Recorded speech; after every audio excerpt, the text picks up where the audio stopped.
Bila kupoteza muda, kwa kuanza tuanze kuzifahamu ama tuanze kujua tunaposema dawa za kulevya ni nini hiki?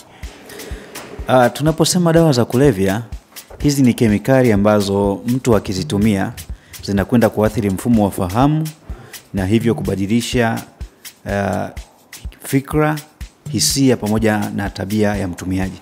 Kwa hiyo kwanza lazima ziwe ni kemikali,